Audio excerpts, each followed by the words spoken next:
हाँ जी दोस्तों, नमस्कार। स्टडी हंगर्स पर आपका बहुत बहुत स्वागत है। आशा करता हूँ आप सभी बहुत अच्छे होंगे और अपनी तैयारी को एक नई दिशा दे रहे होंगे। तो चलिए दोस्तों, आज के इस वीडियो में हम आपसे डिस्कस करते हैं जो हमारा केवीएस का नया नोटिफिकेशन आने की लगभग संभावना है जुलाई या अगस्त तक। उसकी क्या क्या एलिजिबिलिटी हो सकती है, क्या एज क्राइटेरिया हो सकता है और उसका क्या सिलेबस होता है, इन सभी के बारे में हम आपसे डिस्कस करेंगे। देखिए, मैं पहली बात करूं अगर आपसे, तो अभी क्या कोई न्यू नोटिफिकेशन आया है? जी नहीं। हाल ही में अभी कोई न्यू नोटिफिकेशन नहीं है। संभावना जताई जा रही है कि नया नोटिफिकेशन संभवतः जुलाई या अगस्त तक आएगा। ये जो हम बात कर रहे हैं, यह डाटा जो है 2018 में केवीएस ने जो वैकेंसी निकाली थी उस नोटिफिकेशन पर आधारित है। अब जैसा कि आपको पता होगा कि केवीएस ने अपना जो सिलेबस बदला था वो 2018 में ही चेंज किया था। तो कोई भी बोर्ड हो, कोई भी आयोग हो, इतनी जल्दी अपने सिलेबस को नहीं बदलता है। इस नए पैटर्न पर आधारित उसने केवल एक ही परीक्षा करा पाया है 2018 में। तो 100% पॉसिबिलिटी है कि जो 2021 में न्यू नोटिफिकेशन आएगा वो भी इन्हीं सभी योग्यताओं पर आधारित होगा। तो चलिए स्टार्ट करते हैं। सबसे पहले मैं बात करता हूँ पीआरटी यानी कि प्राइमरी टीचर के लिए। तो देखिए, प्राइमरी टीचर के लिए अगर हम बात करते हैं तो सबसे पहले बात आती है कि एज लिमिट की क्या है। तो भाई, एज लिमिट की अगर देखा जाए तो 30 साल की बात करें, यानी कि प्राइमरी के लिए जो एज मानी जाती है वो कितनी मानी जाती है? 30 साल। यानी कि अगर आप 30 साल के हैं तो प्राइमरी का आप भर सकते हैं यहाँ तक। अब ये एज कब तक काउंट की जाती है?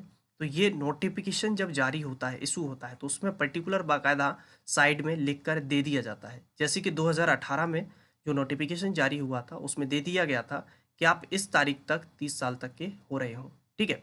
अब इसकी सैलरी की बात करें तो सैलरी यहाँ पर ये दी हुई है। बाकी का तो कंप्लीट सैलरी तो जब ज्वाइनिंग हो जाती है तब पता चल जाता है।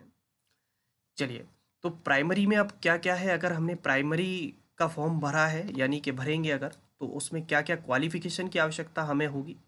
तो देखिए, सबसे पहले तो इसमें क्या है, सीनियर सेकेंडरी, यानी कि आपने 12th किया हो और 12th में आपकी कितनी परसेंट हो, तो आपकी 50% हो। उसके बाद अगर हम बात करें, कोई भी 2 साल का डिप्लोमा, यानी कि जिसे आप डीएलएड कहते हैं, diploma in elementary education.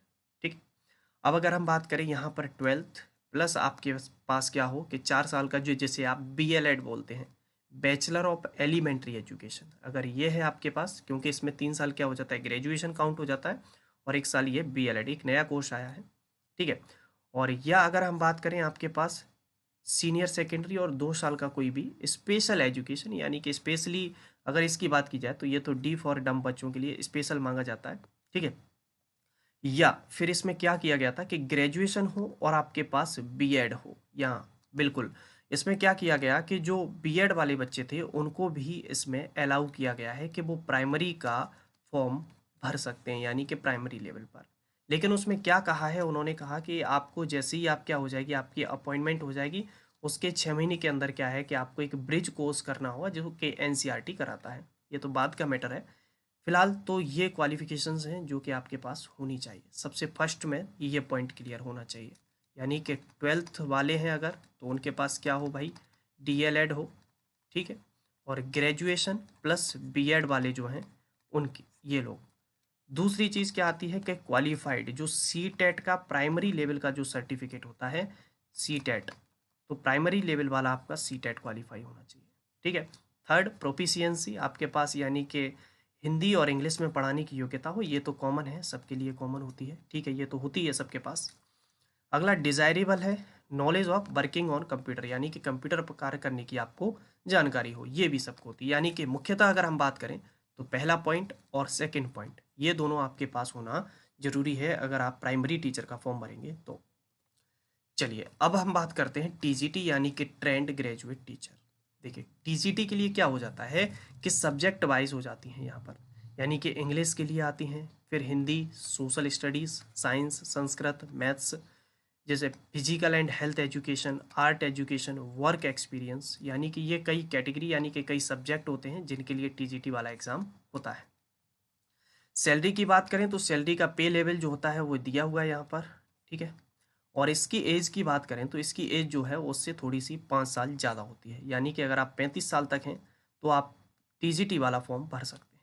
As का जैसे कि मैंने बताया यहाँ पर पर्टिकुलर मेंशन करता है वो जब भी नोटिफिकेशन जारी होता है कि इतनी साल तक आप इतने के इस डेट तक हो रहे हो।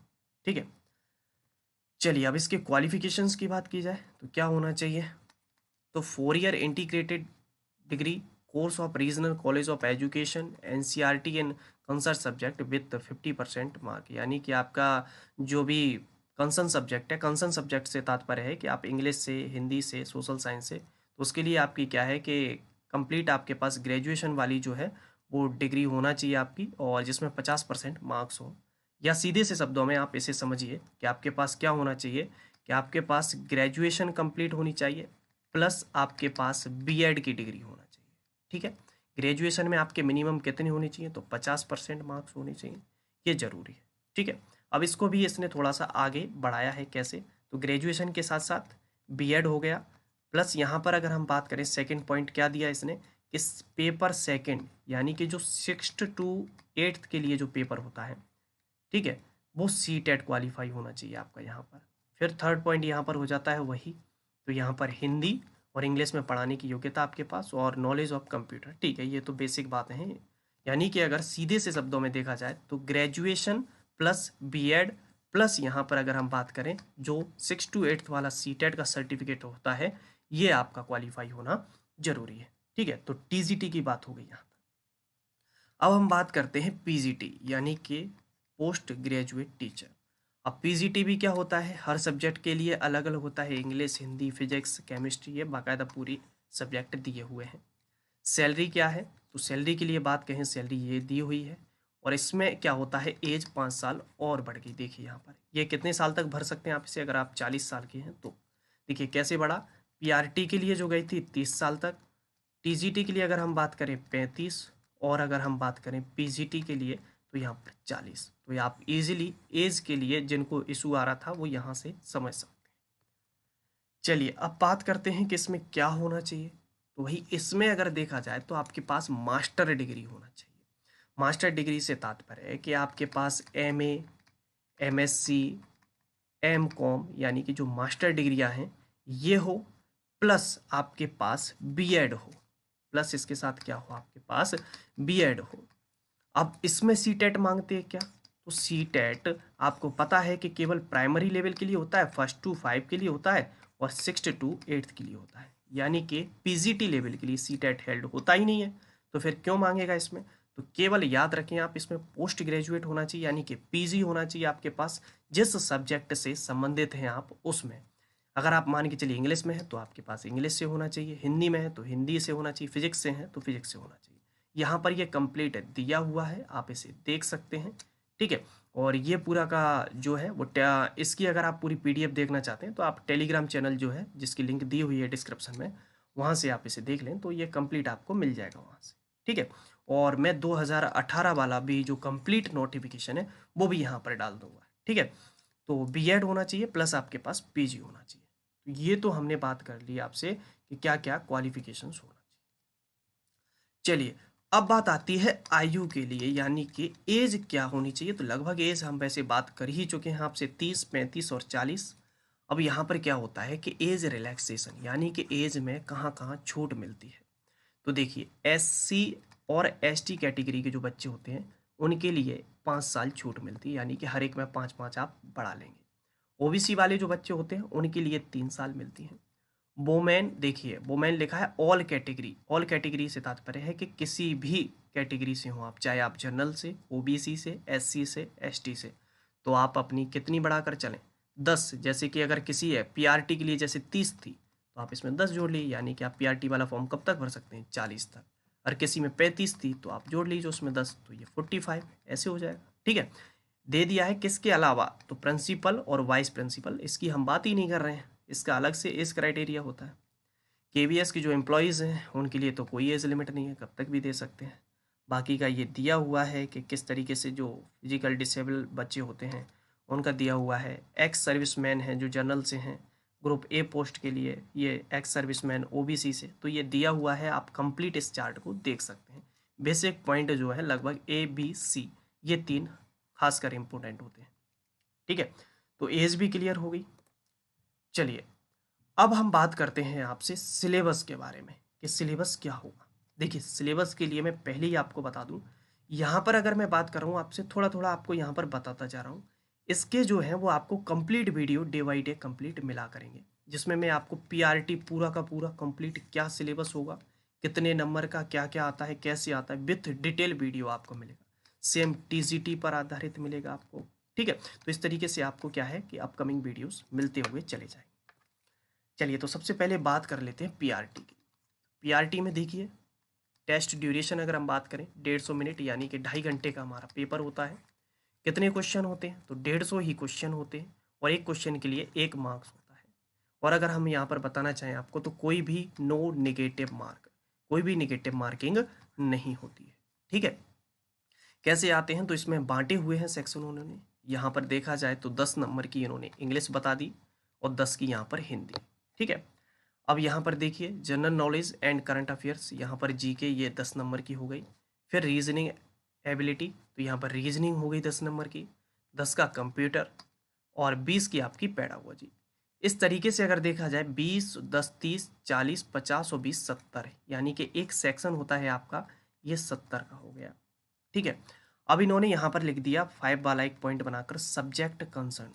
सब्जेक्ट कंसर्न्स पे बात करें कि ये 80 क्वेश्चन क्या होंगे, तो यहाँ पर 80 क्वेश्चन के लिए अगर मैं आपसे बात करूँ तो क्या होगा, देखिए यहाँ पर। ठीक है, तो इसी 80 में क्या हो जाएगा, हमारे 20 क्वेश्चन हो जाते हैं हमारे साइंस के। ठीक है, 20 क्वेश्चन हो जाते हैं यहाँ पर हमारे मैथ के, 20 क्वेश्चन फिर आपके हो जाते हैं यहाँ पर जीएस के। ठीक है, और क्या हो गया 20 20 20 और एक और शेष रह रहा है यहाँ पर, क्या रह रहा है, साइंस हो गया, मैथ हो गया, जीएस हो गया, और एक चीज़ क्या शेष बची हुई है भाई यहाँ पर, साइंस मैथ जीएस और कुछ तो शेष है। हाँ जी हाँ, यहाँ पर 10 नंबर की फिर पुनः यहाँ पर क्या आ जाती है, हिंदी आ जाएगी, और 10 नंबर की पुनः यहाँ पर क्या आ जाती है, इंग्लिश आ जाती है। जी हाँ, इस तरीके से आपका 20 20 40 बिल्कुल 80 नंबर का आपका जो सेकंड पार्ट जो रहता है वो इस तरीके से रहता है। क्लियर है बात। तो पीआरटी की अगर मैं बात करूँ आपसे तो इस तरीके से डिवाइड किया गया है।